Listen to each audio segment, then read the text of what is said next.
And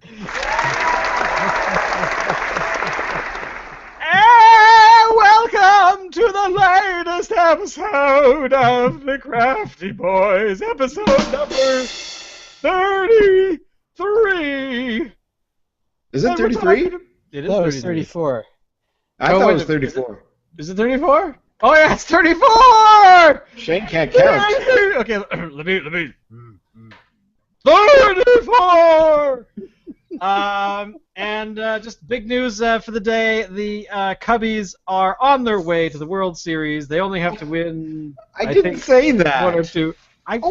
Just shut up. As Alan's beer explodes all over his pants. Alan actually has some big news. He just before the podcast, he said they just won their division, so they could actually make it into the World Series. And if you guys know anything about why it's important that the Cubbies get into the World Series this year and take the whole thing in a sweep, that happened in Back to the Future 2. What the I'm just going to flip over to the camera of Alan's house, where apparently his beer has died. Locke, your beer exploded too, did it not?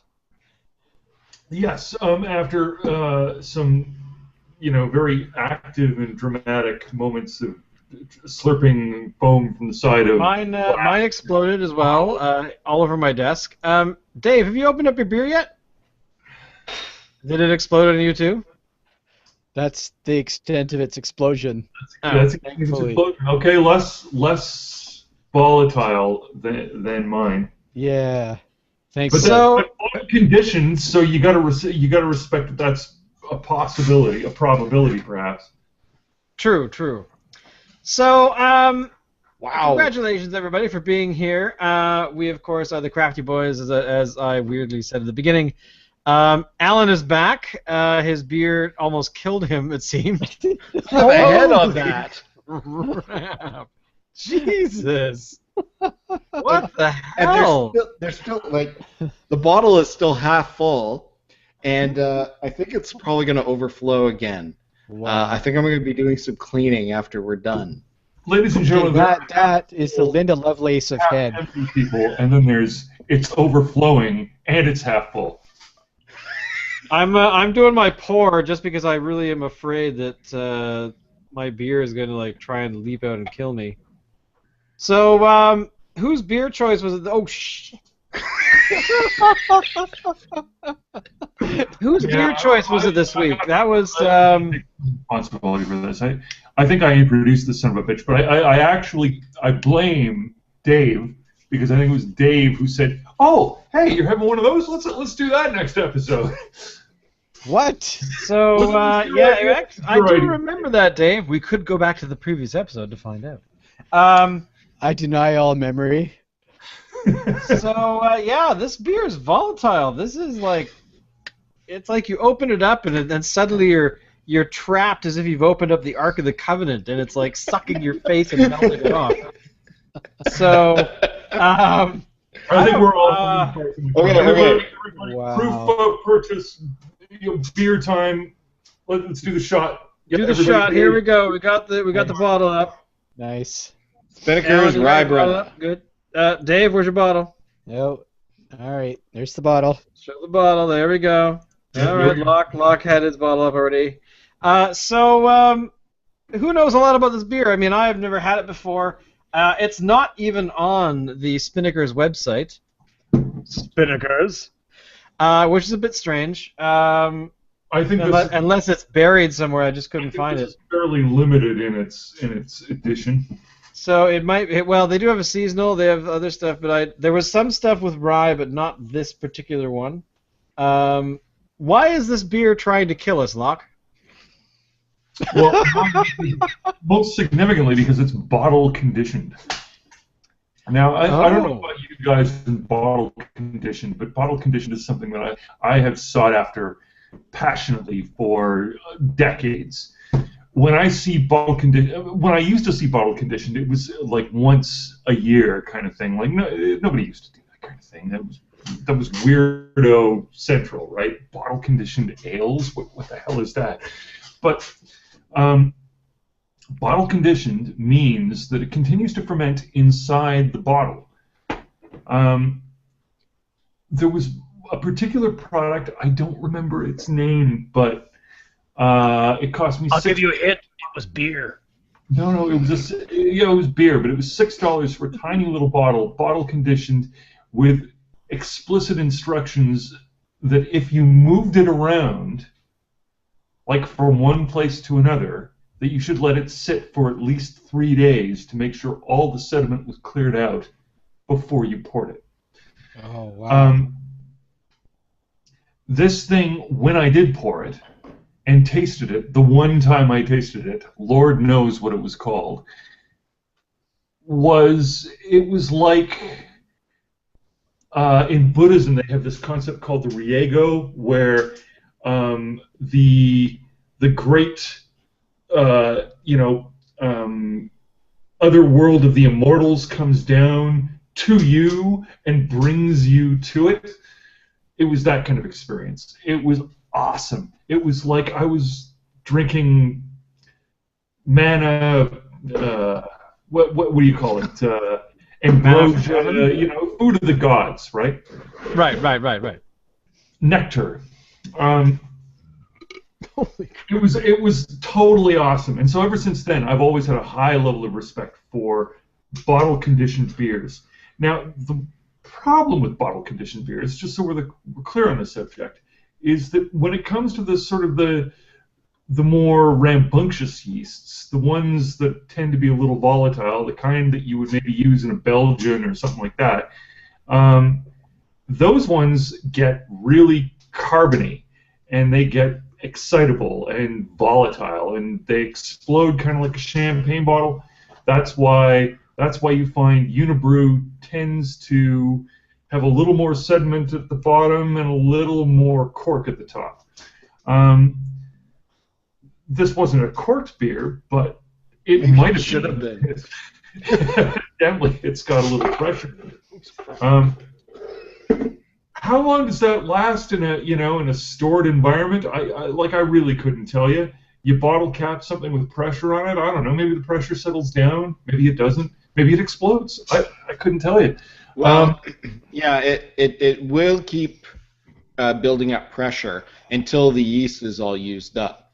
Yeah. But throw it in a fridge, you kill off, you stop the fermentation process. Ah, right. I was just reading on the side of the bottle. It says, this is a strong beer stored in a cool, dark place. Pour carefully in a single motion, leaving the last centimeter. This beer will kill you. Like, beer vicious, don't pet. I gotta Don't say, look into the bottle. This actually reminds me of that Quebec beer, which is like a saison, or is it the wheat beer? I can't remember, but it's doing the same thing where you drink it and it's got that sort of bubbly, soda-like thing that it does. It's weird. It's weird. Like you put it in your mouth and suddenly it's like foam, and then it's like all foam in your mouth before you swallow. Yeah. It's liquid Pop Rocks. Pop Rocks. That is actually the best way to describe it. Pop Rocks. It's like throwing Pop Rocks in, drinking some water, and there you go. I will say that. Except this is far more interesting. I will say on the bottle conditioning thing, I've dabbled in some home brewing, and for most home brewers, that's how they condition, is in the bottle, because it's the easiest. So what I would typically do is condition in the bottle for, say, about 6 weeks. And then I'd throw them all in the fridge to stop the process, which is why home brewers tend to use the PET bottles, the plastic bottles, because it just releases the pressure. You're not going to get an explosion with a plastic bottle, or use the kind of bottles with the flip top on it, with the rubber grommet. that will release any excess pressure naturally on its own. But yeah, I've dabbled quite a bit in bottle conditioning beers, and yeah, you definitely want to leave about the last centimeter undrunk, I guess, because there'll be quite a bit of yeast. Because it will kill you. It won't kill you. I don't know that it'll taste all that good, but yeah, there will be some yeast settlement at the bottom. Which is why we're not supposed to drink the. What if we drink the yeast? Look, let's just be clear on the subject. I've already done that. Being there, done that. What happens? Not very much most of the time. At worst, you die. Gas. Welcome to the Venus asteroid Rura Pente. If you drink the last centimeter of your blood wine, you will die. Kapla! Wow. You're a nerd. Nerd. Nerds! Oh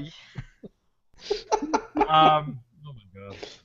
What was I talking about? I have no idea what I suddenly am Star Trek land and I'll talk about Star Trek for the next 20 minutes, but I don't think that's a good idea. Do we like this beer? Overall, aside from the moment where it tries to kill you, like I just am picturing like and it is like a radio transmitter to God, this beer.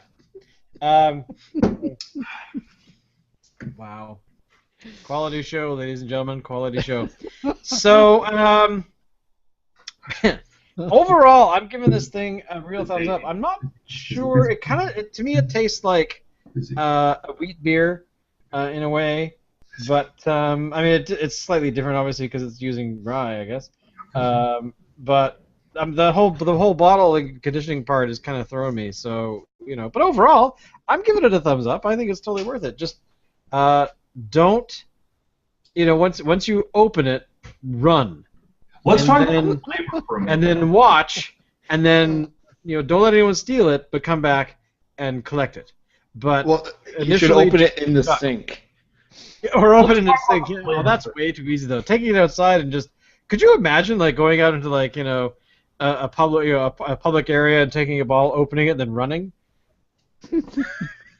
7 tasers. You drink it right away, like all the foam is coming out of your nose and your ears and out of your eyelids. That would kind of suck, actually. It would. Although it would be funny.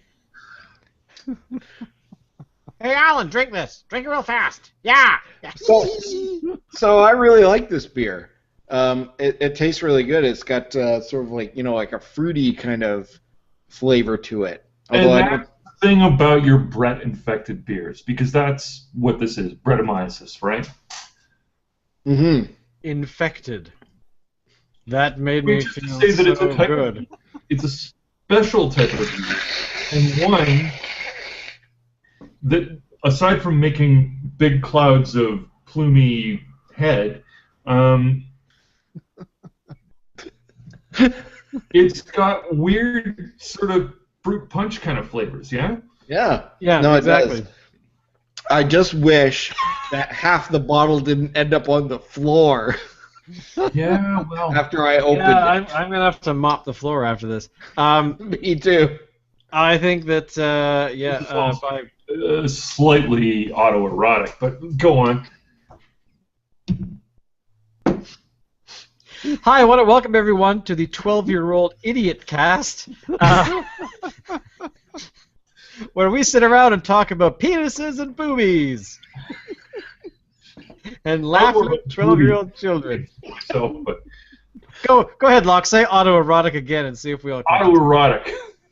You were the ones talking about mopping up on the floor and all that. Yeah. Has it got some of that erotica?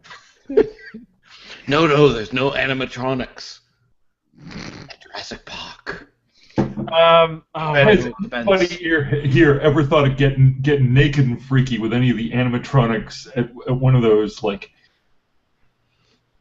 Rainforest Cafe because, oh my God, would that ever be awesome? Rainforest Cafe. I have been to the Rainforest Right? Cafe a few times in my life. Paul, Burnaby, yeah. I think that one's gone, isn't it? I think it's gone too. I think it failed. It's a very specific thing, which is probably why it survives at like Disney parks, but probably otherwise. Like you go into the. Have you, Alan? I'm assuming Alan and Dave, you've never been to a Rainforest Cafe. I've been to one. Did you get the big warning speech? I might have. It was a long time ago. I don't really remember. Well, they give you a warning speech if you're near an animatronic creature that is still and then comes to life during certain cycles through, like, as it rains and then it's sunny and then it's dark and nighttime and it was kind of amusing because we sat down because I was at the Rainforest Cafe probably, I don't know, must have been about 6 or 7 months ago, and you sat down and the nice person was like, so, are any of you guys afraid of gorillas? I was like, no, look at my dad. But God, look at that! I just realized, look at that, my hair. What's going on there? What is that? What is that there? Oh my God! What is that? Is that a gray hair? So, yeah, it is. I lost my train of thought because I started talking about you were asked if you were afraid of gorillas. The whole silverback gorilla thing, totally get it. Yeah, completely seen the psychic layout of all of that. It's all good.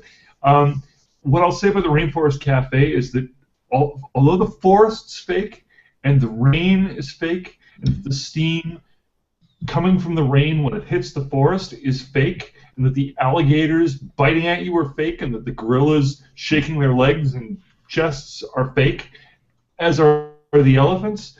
As a real experience, utterly fascinating. If you want to learn more about people, totally visit yourself a Rainforest Cafe. That is true because I've been there a few times and people have freaked out, but even after they've been told the whole spiel about the creatures come to life during certain times, and so don't be afraid. They're just they stay where they are. They don't like leap out and start pounding on you or something. People killed at Rainforest Cafe after a gorilla squashes them. But yeah, I gotta say it is kind of funny, and especially when. Going through the little, because all these restaurants have generally quite a large sort of gift shop sort of thing, and they are people do a lot of really rude things to these animals, and I've seen it happen many times. So yeah, again, Locke, I support you, and if you want to learn about people, let them be scared and then let them be crass, because that's really all the type of people you're going to get there, aside from the ones who are like, I just want to eat and leave. Yeah, how many exits are there? Where can I go? Although their booze is awesome. I have a Rainforest Cafe glass over there somewhere. But yeah, so basically, this erupting beer, thumbs up. I'm not sure if I'm picking up on. I'm not sure if I'm picking up on the rye though. I don't know. Are you guys sensing rye? No. Nope. I don't know exactly what the rye is doing into it, but having had a few Bretts before, when you take a barley and you throw a Brett on it, you get a lot of pineapple, whereas this is sort of a little different. I mean, it's, to me, when I'm smelling... A wheat beer with a Brett goes banana. I mean, I can smell... I think I can smell rye. I just can't taste it. And I like rye toast, so...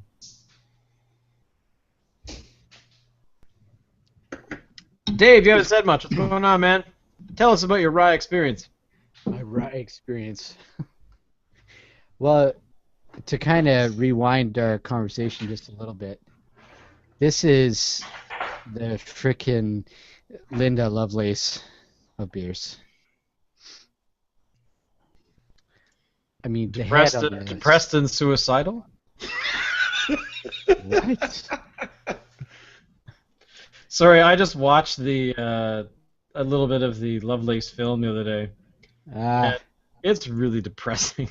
It's like so horrible. That poor woman, assuming everything in the film is true, yeah, she didn't have she had a really kind of nutso life. So yeah, so what part are you talking about, Dave?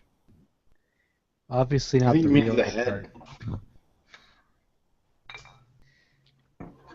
I'm That thinking more the is- sort of fake acting. So this beer is a fake actor, okay. So overall, and this is actually quite a strong beer too. Like it's what, 17% or what is it? If you can get it in your mouth, yeah. 6%, which is actually kind of, it's sort of up there in the stronger beers. I'd say about midway, since I think there's some out now that are around 9.5. I really like it. I don't know that I get it again though, just because it'll explode. You will die. Bottle conditioning is awesome until you open the bottle. Well, what actually, Alan, Yeah. when you did your beer a while back, Yeah. you actually had some explosions going on. Not during in the process. bottling though. Not Not in the the bottling though. When I when I did my first fermentation, which can get pretty volatile in the first few days, the airlock on my thing, it's got a vent on it, but I guess the vent wasn't enough for the pressure, and it blew the airlock off the carboy. But that was the only explosion I ever had. For the bottle conditioning, even when I used a glass bottle with a capper on it, I never had an experience like this. Right. Yeah. So, overall, I think we all agree, with the exception of the amusing opening process, the beer is pretty good, pretty exceptional. Yeah, it I tastes really good. Yeah, we've actually, we should actually start like putting a list of like our top 5 beers on our website, because I'm beginning to lose track. I mean, episode 33, saying it's 34. All right. Okay. So we've been at this for a while. Let me make a modest suggestion. If this doesn't get carried out, no big deal. But a modest suggestion. I think once a year we should do a rundown of our top 3 beers. Yeah, I think that idea sucks. I love that idea. Screw you, Alan. Let's fight. I know that's a great idea, because I think that definitely, I mean, 34 weeks. I mean, I think we've actually been pretty consistent every week. There's been a couple times where we had to skip because of whatever scheduling and whatnot. But so around Christmas time, we might actually roughly hit a year. When did we start this thing anyway? I don't remember. Who knows what's going on around here?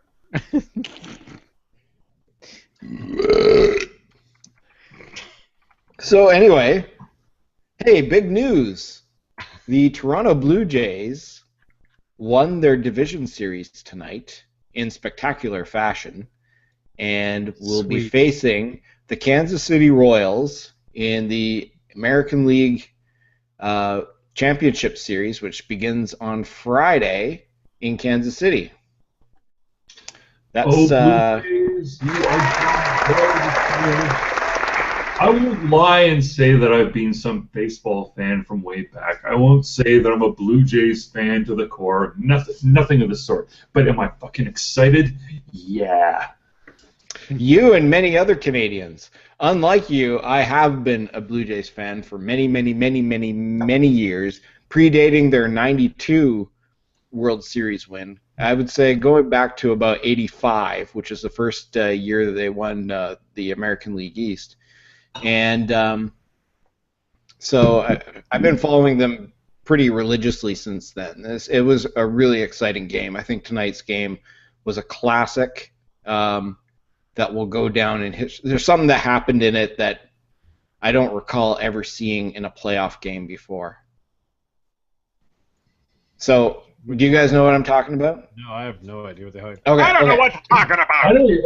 Look, I've seen some live Blue Jays baseball, no question about it. And what can I say except that it's one of those games where, for all that it ain't over till it's over, you do get people fucking filing out of the stadium or whatever. Yeah. Like, 2 innings before the end. And, to me, I sort of don't understand that, because, I mean... All right. Okay, so... If you're there for the show, you're there for the show, you know what I mean? Oh, absolutely. Okay, so check this out, okay? It's the 7th inning. Game is tied 2 runs apiece. Texas has a runner on third base. Okay, he gets in, and Texas has the lead at a late point in the game. So up to bat is Texas's Shin-Soo Choo, and he's in the batter's box. He's just taken a pitch. It's a ball. And the Blue Jays catcher, Russell Martin, goes to throw the ball back to the pitcher. Just as he's going to throw the ball back, Shin-Soo Choo stretches his arms out with the bat, and the ball makes contact with the bat. The ball careens off the bat, goes into playing territory down towards third base. And the runner for Texas who's on third base, runs home. Before the runner can come in, the umpire calls time, calls the play dead. So all the Blue Jays players stop. And then they say, no, the run counts. What? Yeah. So they this argument called inappropriately. Yeah, it counts. The argument over that play took 18 minutes, and finally they continued the game under protest. I've never seen that particular thing happen in a playoff game before. It was nuts. I mean, there was there was one point where, because Blue Jays fans were obviously feeling like they were getting jobbed here, so they started throwing stuff on the field, which isn't cool. They shouldn't be doing that. And Edwin Encarnacion from the Blue Jays, he comes out and he's visible to the fans, and he's telling them to calm down. He's motioning them to calm down and to not throw stuff on the field. Meanwhile, one of the Texas players goes over and starts jawing at him. So they start jawing at each other, and all the benches clear. It was like a hockey game. It was kind of funny. Wow. That is amazing in all kinds of ways. Like, that is something that I wish I had seen. I think that I don't recall any other baseball event like that except for maybe rushing the mound, maybe. Yeah, that happens. But, this, especially in a playoff game, a deciding playoff game, the loser of this game is going home. Their season's done.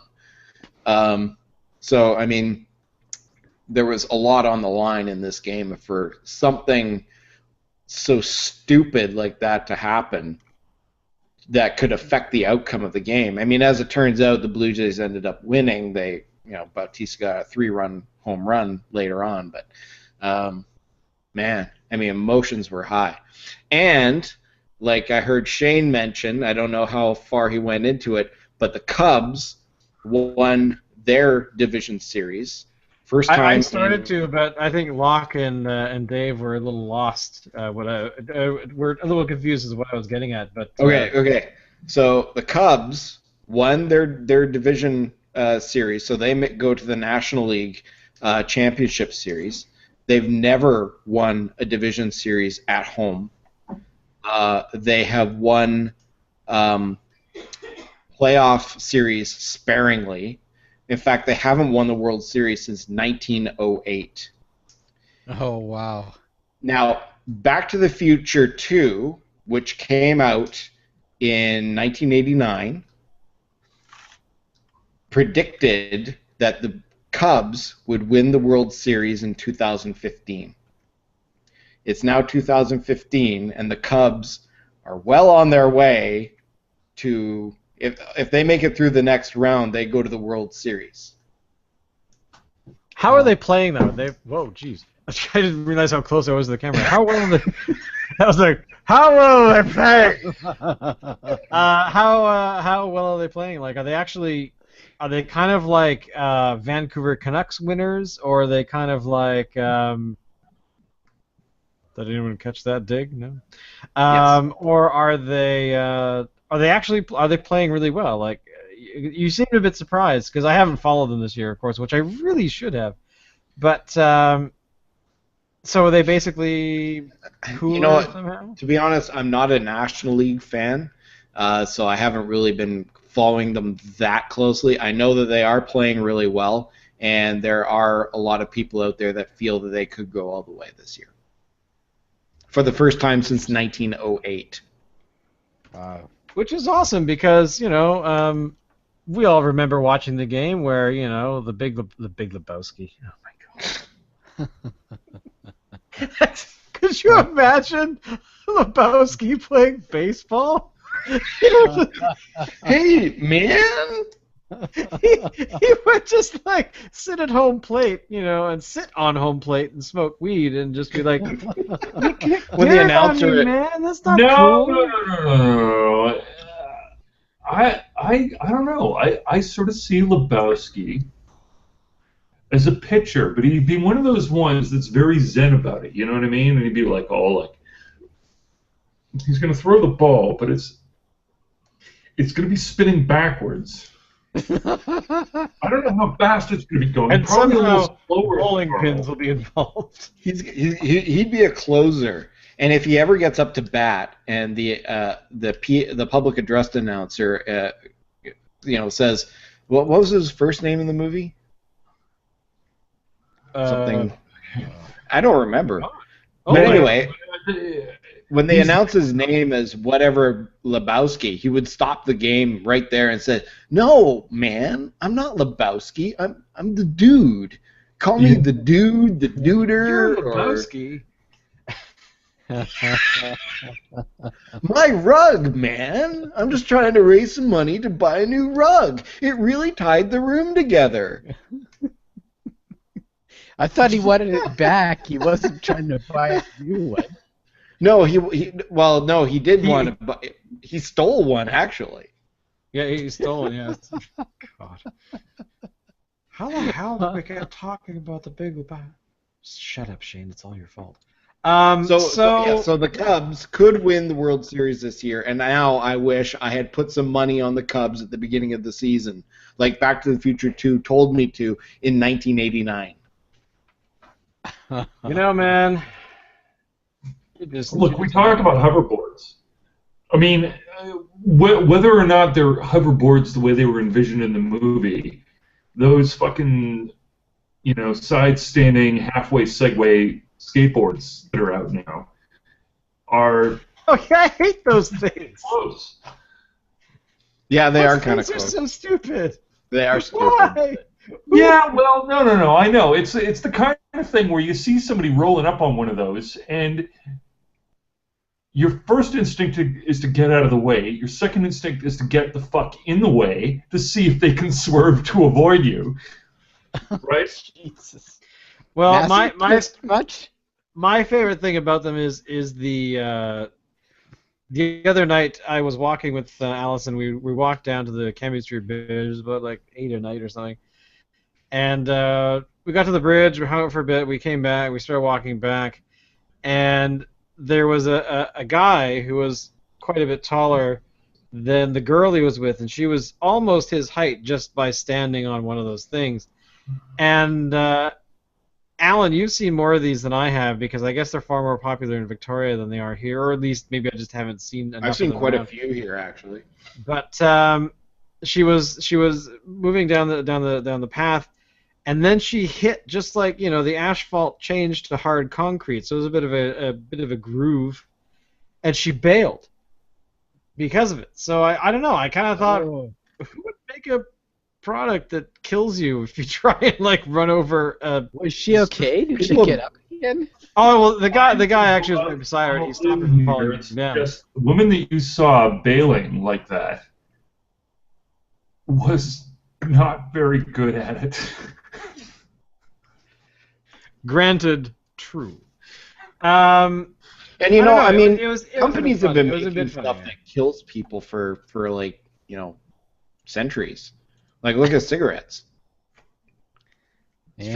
true, And well, I There's mean, a- and There beer. is a mighty gun contingent, aside from the cigarette contingent in the States, that do a mighty business across the planet. Yeah, no, products that kill you are fucking normal. But back And on it- that, We've back just- on that we've just- subject, sorry, but- yes. I've actually seen another kind of similar device that somebody was using here in Victoria. It's like a unicycle. It's like one wheel that fits in between your legs, and it's got two platforms on either side that you stand on. And depending on how you move your body, you'll either go forward or you can turn, or it's weird. But it seems like a lot more stable than those two-wheeled ones that are like a little mini Segway without a handle thing on it. I gotta say, I would just fear Seems for like my a life. lot more work than just fucking walking. I don't know, That's this kind of guy my seems- argument too. What is wrong with the walking part? Like where? I mean, I could It's see slower. maybe somebody with some sort of, I don't know, they've got a busted ankle or something, but that's what wheelchairs. Yeah, are for. that's not the people using those things. It's like those fucking golf carts that are sort of like repurposed for sidewalk use. I don't know what you call them. Like with disabilities and the very elderly, but you know that the fucking half the people using those, probably more than half right now, are teenagers who just want to fucking be that pimp guy on one of those. Well, it's like You know if what you go to Walmart, like with all the shopping carts and everything, they have some of those scooter things that are there as a courtesy for their elderly and mobility impaired customers. But predominantly, it's teenagers that go and take them, and they joyride around the store. I'll tell you, like, I could have done that going around Wilco or something. Yeah. That's half the traffic around Vancouver. You walk up and down Granville, you see somebody on one of those. More than likely, they're a pimp dealing fucking crack cocaine or meth or something. They're not going to be your elderly. If they're elderly at all, it's a lucky pose because they started doing it 5 years ago. You know what I mean? I totally see that. I think that we really need to start some sort of program to, I don't know, essentially recommend that people not use these because Learn how the to police are going to be walk. targeting them for selling crack cocaine and rock, or that is rock. Rock? See, I don't even know my drugs anymore. I haven't. Smack. Miami pow. Vice has been offline for too long. You've been taking Right. pranks and zip heads. What's really funny is that the other day I noticed that there's a new show with Don Johnson, and I for some reason thought of Miami Vice, and I really want his character to wear like zoot suits essentially. Anyway, complete aside. But anyway, I don't know what that was. Anyway, the angry anyway. We're gonna segue now, and you're gonna like it. That was We the actually have a positive couple there anyway. We've talked a lot about all kinds of cool things, but we did actually. What? Fozzie Bear. That's what that was sounding like. It wasn't sounding angry. Oh, I thought you said Huggy Bear, and I'm like, what? So that's just how old we are, children. So, which is really funny because I watched an episode of Starsky and Hutch a little while ago, and wow, what an awful show. But anyway, we actually did plan a couple of things right at the very beginning. We had two articles that one submitted by Locke and one submitted by Alan. None submitted by Dave or myself because we're just lazy. We're busy riding those sideways Segway surfboards or whatever they are. The first article is talking about something that I'm very interested in because that's just who I am. But Alan, you're the one that brought this one. What is this about? Tell us all about it, and how is this going to make our drinking of beer better? Well, I don't know if it's going to make our drinking of beer better, but apparently scientists may have discovered an alien civilization about 1,500 light years away. See, when they find a star, they view it for a while and determine if things pass in front of it. And they know that something's passed in front of it because the brightness of the star will dim for a little bit. And then they can determine how many planets there are, or the rate of revolution of the planets by the pattern in which the dimming of the star happens. So they've discovered a star that's about 1,500 light years away that dims at different times every single time they watch it. It'll dim for long periods of time, short periods of time. It'll be long periods of time before it happens again. The point is that there's no pattern, which means it's not a planet, it's not a moon, or anything like that. It's nothing. That's like no moon. It's no moon. So there are two theories as to what could be causing this. The first one, and probably the most likely, is it's a whole bunch of comets that are orbiting this planet. It's like a massive amount, and they go off for long periods of time. They don't rotate in a certain regular pattern. The other option is that, and this is far less likely, is that it's an alien civilization. And what we're seeing is their technology passing in front of the star, blocking our view of it. Now, if it was 1,500 light years away, that means that we're seeing how it was 1,500 years ago.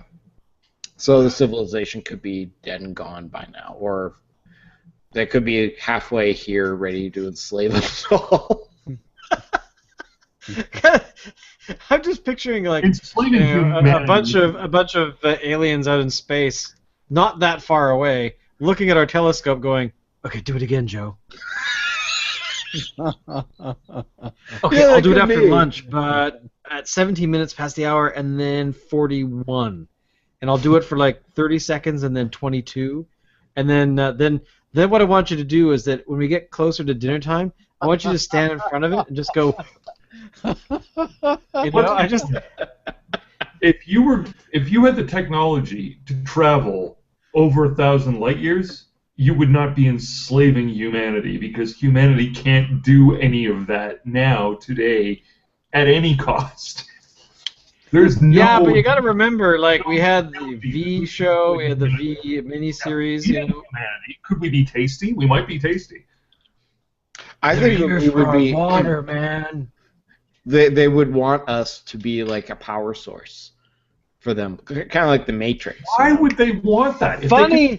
If they can travel 1,000 light years, they're going to come all the way here for a power source? What? Really? Well, yeah, they need to get back. Okay, but here's actually the funny thing that you mentioned it. There was an article recently that came out about how the Matrix is actually the Matrix is actually the Matrix within a Matrix within a Matrix, because the thing that's shown in the films about how they escaped to Zion and all that kind of stuff, where Zion is actually still people within the Matrix, but it's allowed them to think they've escaped, and the reason for that is they were talking about the population. There's little bits and bobs in the films, I gather, that somebody did the math and sort of roughly figured out how many people are actually remaining, and how long it takes for them to like harvest them or whatever. But the reality is they don't actually harvest. They don't actually do anything. They actually only have the people that are still remaining, and that the BTU is given off by the human body based on the numbers that they were able to, which I gather they interviewed the dudes that made the film, the Wachowskis or whatever, and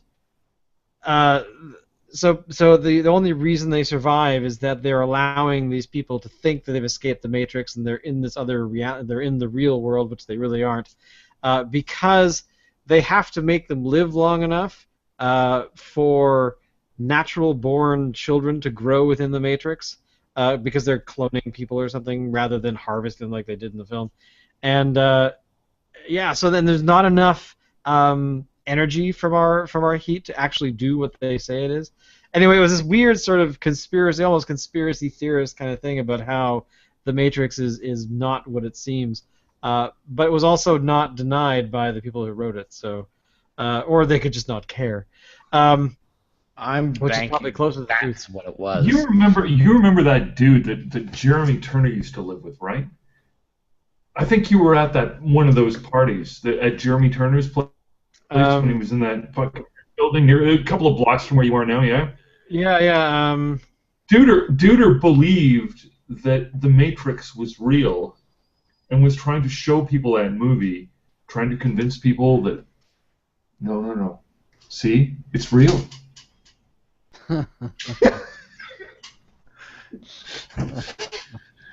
Did he have pills that he was trying to get girls to take? As like, take this pill to see the other side. Maybe him taking the pills,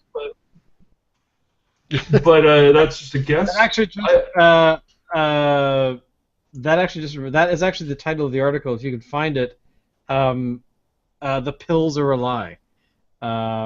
So anyway, yeah, I can't find it. I'd have to dig it out, but apparently the pills were a lie. Blah blah blah blah blah. So blah, blah, blah, blah, blah. The other thing I was going to think of, which I can't, of course, remember now. Apparently the Matrix is real, so why bother? Or we could all pull like not a Jeremy Turner. Hi, Jeremy. Not a Jeremy Turner. A Walt Whitman? No, not Walt Whitman.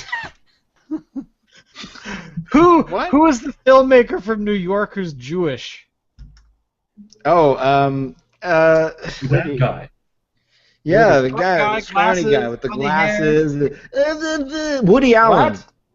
Woody Allen. Thank you very much, Allison, from the Peanut Gallery. Thank you, Alan. I know she said it just before you did, and so Woody Allen in the film. Life, whatever the hell it was called, 1970 odd, where the just quick aside, if you're out there and you're Jewish, you're responsible for Woody Allen. Fuck. What? Anyway, there's the film, which I can't remember the title too because I'm trying to, my brain doesn't work anymore. This beer is really good. Was how. He went through a phase in his life that he didn't want to do anything. He didn't want to do his homework because who cares? In 100 million years, the Earth won't exist and everyone will be dead and the homework will be burned up long before. So, anyway, what was the other article? Alan brought not Alan. Sorry, Locke brought this article. Sorry, I said it was Alan before. Sorry, better be careful.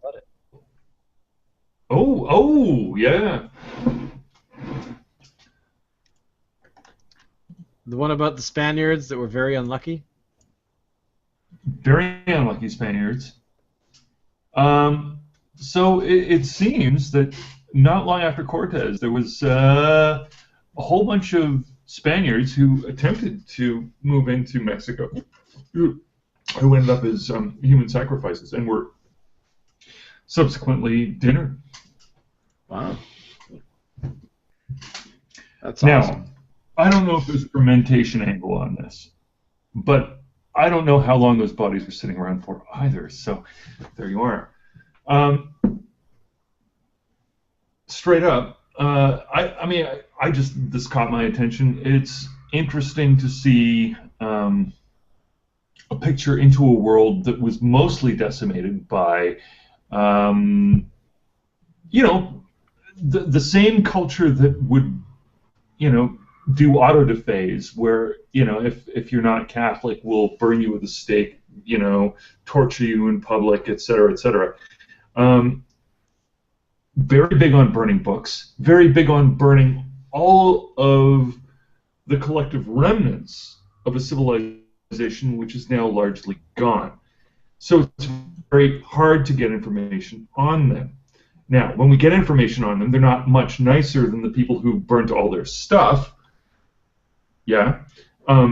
Which is to say that the Spaniards, with all of their, nasty, aggro-Catholic tendencies, were not up to the kind of good that we now promote across the planet.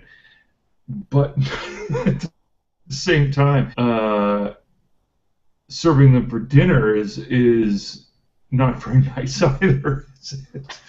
And it's fascinating that we have an interesting picture of a moment in time where the European invaders were not on the upside, but were rather in a position of fairly dire consequence. That is to say, they had been thrown into pits and were about to be eaten.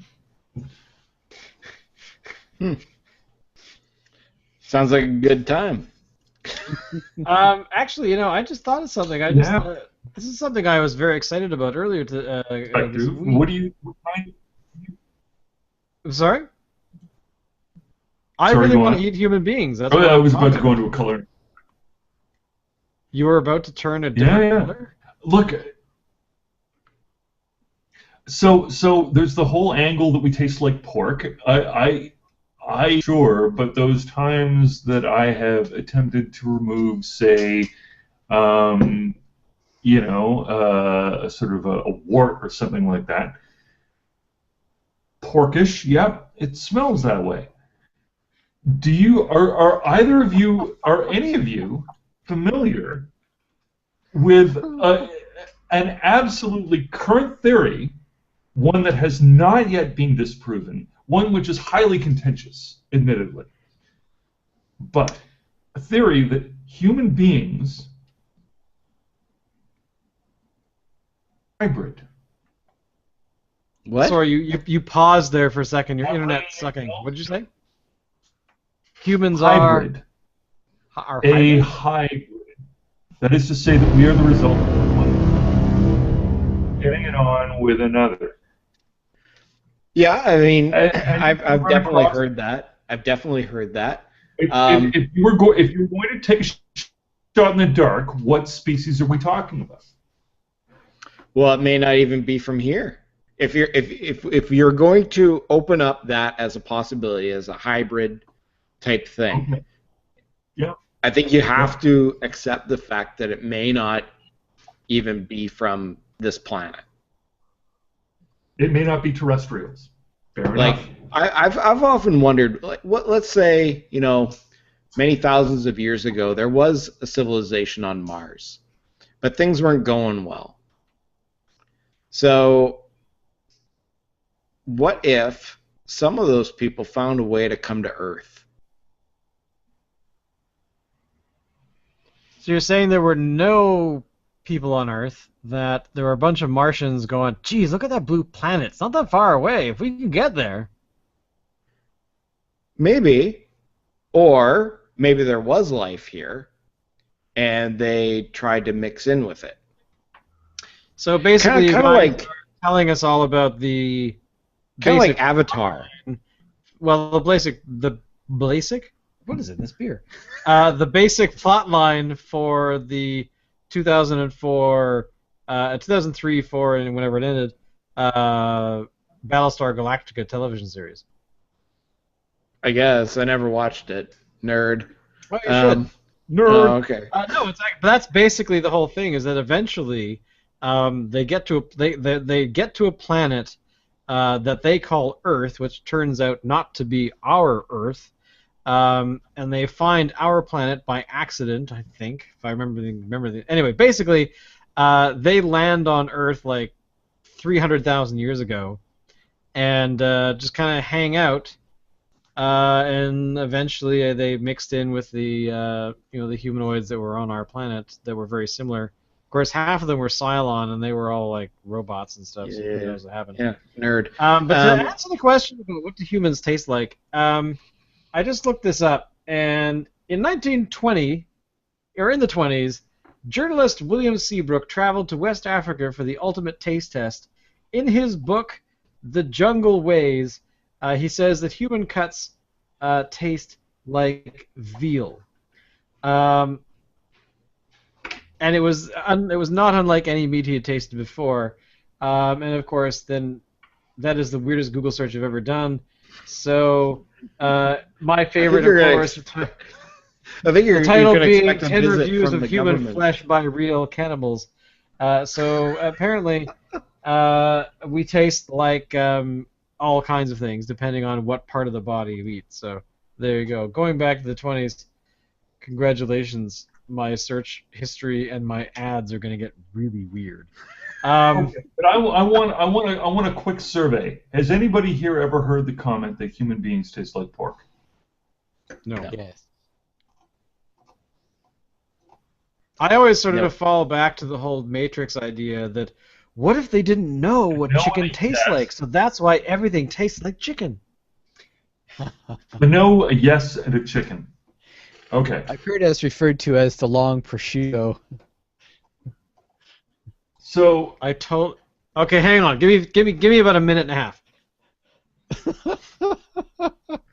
I'll tell you exactly what we taste like.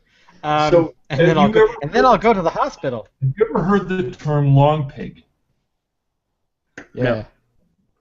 Long pig? No. Never heard the term. Yeah. You've seen the whatchamacallit, Pirates of the Caribbean movies, yeah? Yep. Okay, so you have heard the term long pig, you didn't remember it. Oh, okay. All right, then. Sorry. I apologize, Walt Disney. Yeah, fair enough. The term long pig was one used in Fiji and other parts of Melanesia to refer to human flesh. Yeah. Cooking people, they're long pigs. Okay. There is a theory present out there, a scientific one, not necessarily an uncontentious one, but properly adduced and not disproven as yet, that human beings are a hybrid of chimpanzees and pigs. Tell me why you do or do not disagree with this point. I don't know. I don't know where to begin. It's a little hard. You look at our nose, you look at a chimpanzee's nose, and what's different about that nose? About 1% of their genetic makeup?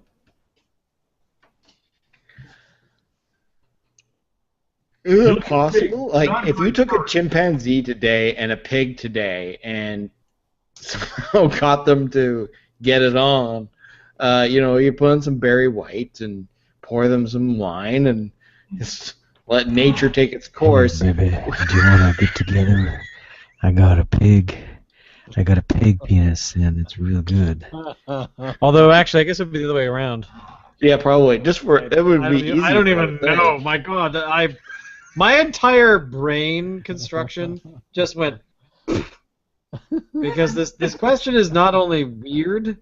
I have not read See, I do that. I bring that to the table. Okay. So what we need to do is we need to go all mad scientists. Let's get a castle somewhere up on a hill with like a bunch of craggly trees around. We'll get ourselves a chimpanzee and a pig. Now you've done a little Minecraft. You know how Look at the body. we've got to have like vines on 4 sides with water underneath and a web. Yeah. And Locke has to wear goggles that he only really just leaves on his forehead. Yeah, that's right. And eventually, and Alan and I are like all gibbled up and and we bring in dead bodies and like Dave is like the nerd. And he's just wandering around connecting wires to things, being like, I'm putting up the balloon to get the electric current from the weather. And, No. Dave is like a normal guy who drives past, but he gets a flat tire. And he comes up to our castle looking for help. And, like, Shane answers. Hi, you guys have a phone? Yes, we do. It's in the scary room with all the equipment. Don't be afraid. It's just the only place we have electricity. Welcome to hell. That's a film we should make. We should make that film because all Locke would have to do is just sit there and go. Let's have your.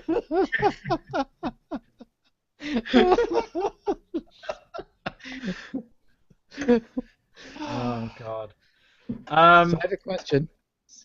Please, anything as long as there's nothing to do with cannibalism, go. Oh. Okay, let's hear it. Can we use Elsinore Castle? That would be a decision for the Denmark government, but that would be brilliant, though. It would be awesome. Because it's the only castle with a hockey rink. Could we do that? Yes. Is the hockey rink still there? No, they filmed that somewhere else. Really? Okay. Although, when I was in Hamilton last summer, my friend Anthony was driving me around, just kind of showing me what Hamilton was like, and we were driving up the cut or whatever it's called when you're getting from lower to upper Hamilton, and he just kind of goes, "Oh yeah, by the way, in Strange Brew, yeah, where you see the van driving down the hill, that's this hill." Just kind of matter of factly, no excitement in it. It's like, yeah, this is the hill. The only other thing I had to say about this week, news this week, if we're talking about news, we've talked about cannibalism. What was we talked about potential alien planets that have a population that's going to enslave us.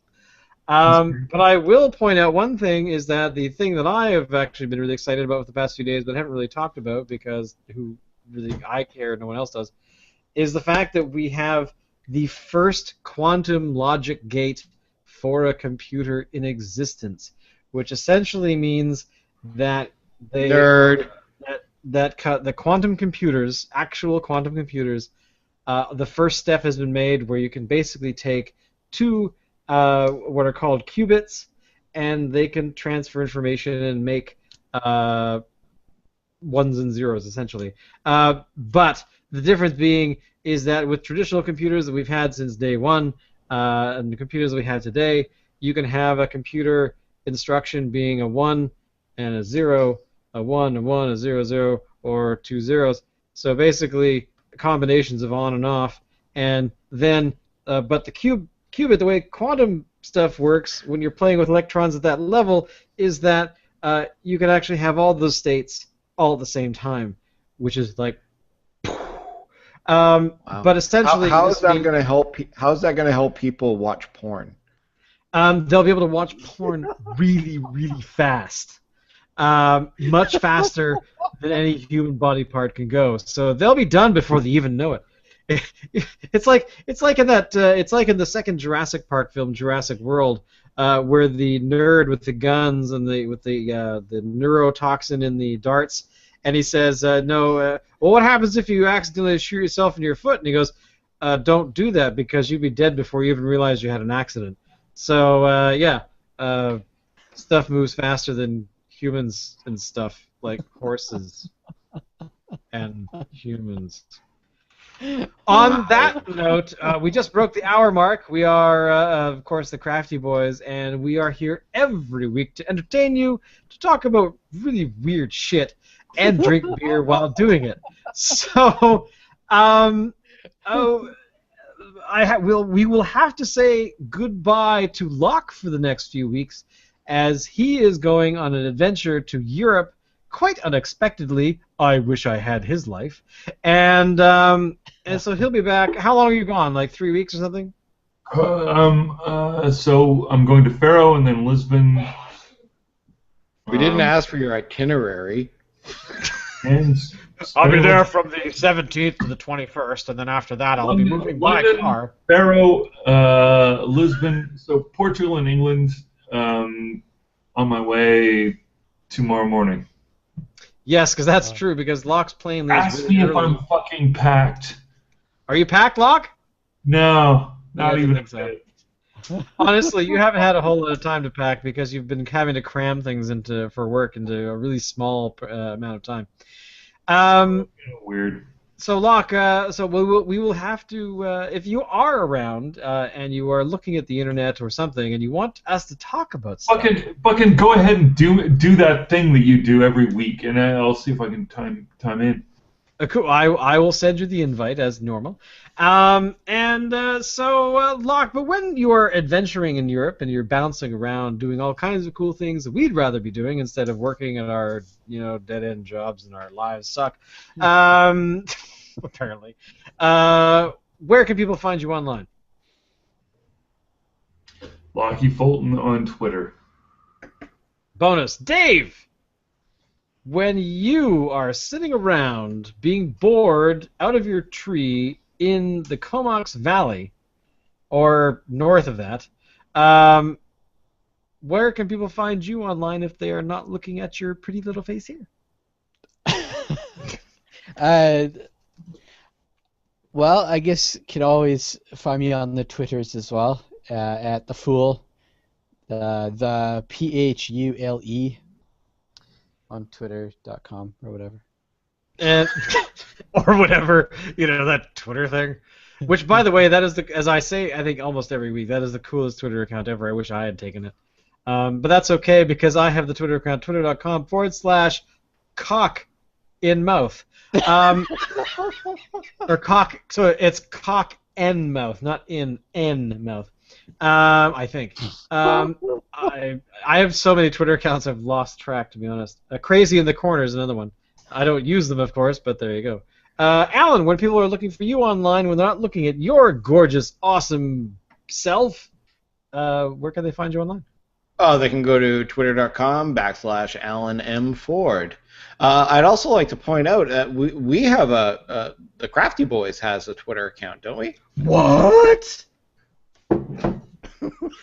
Sorry, that was kind of. I'm gonna do that again. What? That was Cookie Monster. Keep going, Alan. Don't let me stop. Well, yeah. So we do have a Twitter account / the Crafty Boys at twitter.com, and we have some followers already. Are following. We have 7 people following us. Ho! Including Spinnakers. Oh, let's give a shout out to Spinnakers, who is following us. Following our drinking of the Rye Bretta tonight, and on my floor. And also of note, we are also being followed by Beer Bong Canada.